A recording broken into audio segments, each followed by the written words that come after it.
Welcome, Amanda here with Crafting with Amanda, and I am a close to my heart maker.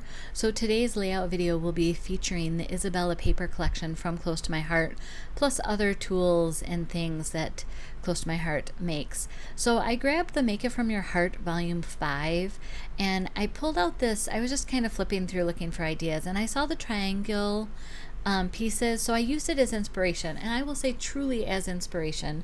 So I went and cut out with 6 different sheets, the hexagons, and I was going to do those, and then I decided, oh, I want to do something, mixed media with texture in the background.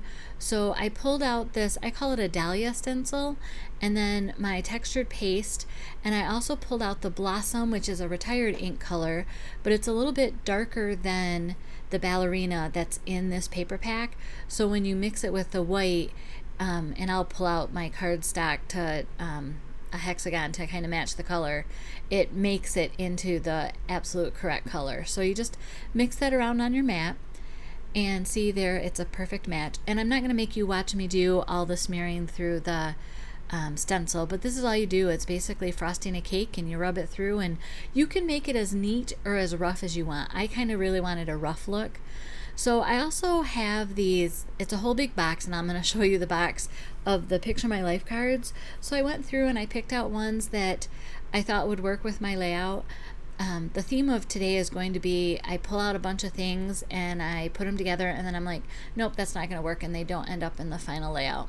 So here we go with the Isabella scrapbooking flowers that I had cut out and stamped, and I thought, oh, I'll put those around and decorate over top of the hexagons, and maybe I'll color some of the flowers orange, or there's red in Pooh's shirt, and there's both the orange and the mum that she's holding, plus the orange of the daylilies that's behind her, but those don't end up showing up anywhere in the final layout. And then I cut this from the Picture My Life card, I cut this oval out, and I thought, oh cool, I'll just layer these 2 hexagons together, and that'll make a nice little kind of like a subtitle, and you won't see that in the final layout either. So but doesn't it look cute? I don't have a problem as I go through things eliminating them. What I think is a good idea, if it doesn't work with the final project, that's okay, it'll work with the next one. And especially since I have lots of the Isabella papers left, I'm sure that will show up again.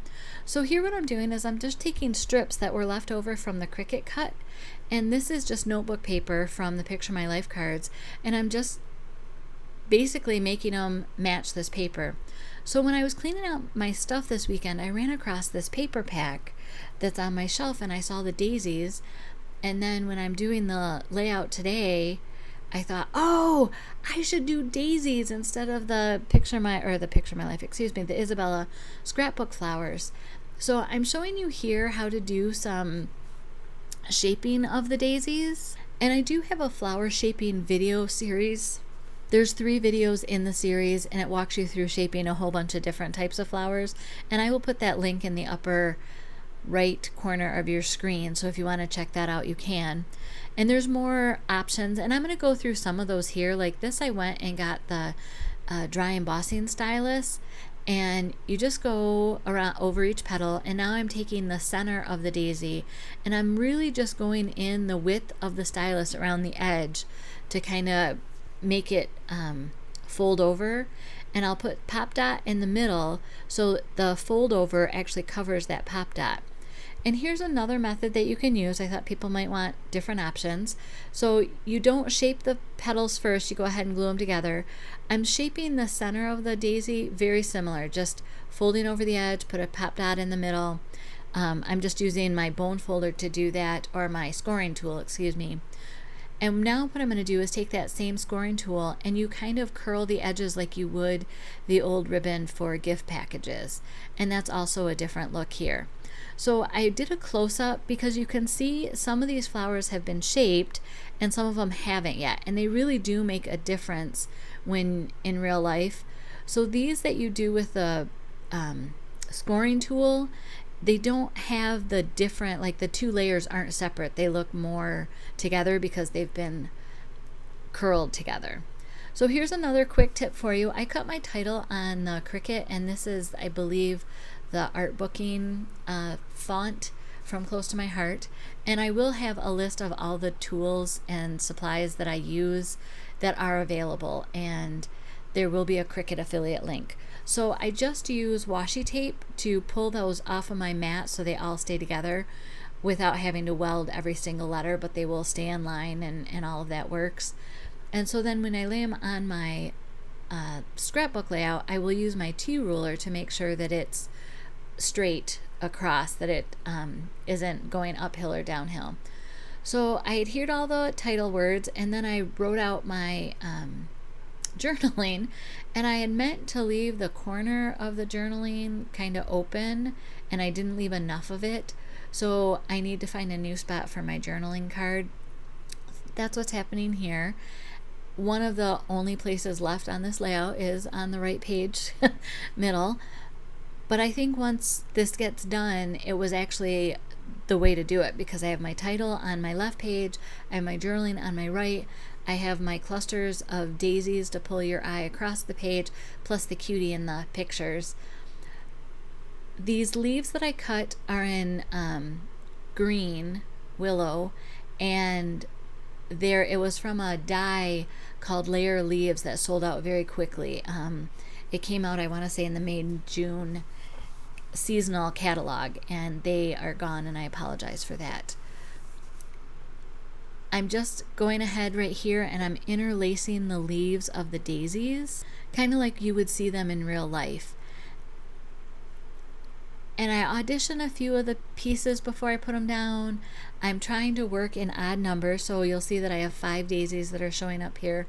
And the reason why sometimes I glue the leaf to the back of the daisy versus sometimes I don't is sometimes, especially if I'm working over photos, having that glued down, it just shows me the orientation that I need to have. And then I'm also not going to be putting liquid glue on top of my photos.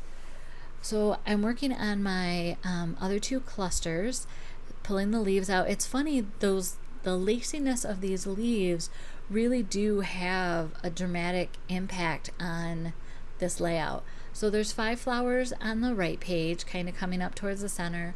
There's 3 at the top, and then you'll see that we just have 1 that's going to be there by the little cutie in the chair. And I decided that was enough. I would just add a couple leaves. I went to my stash. I'm celebrating my stash and using up these pink pearls.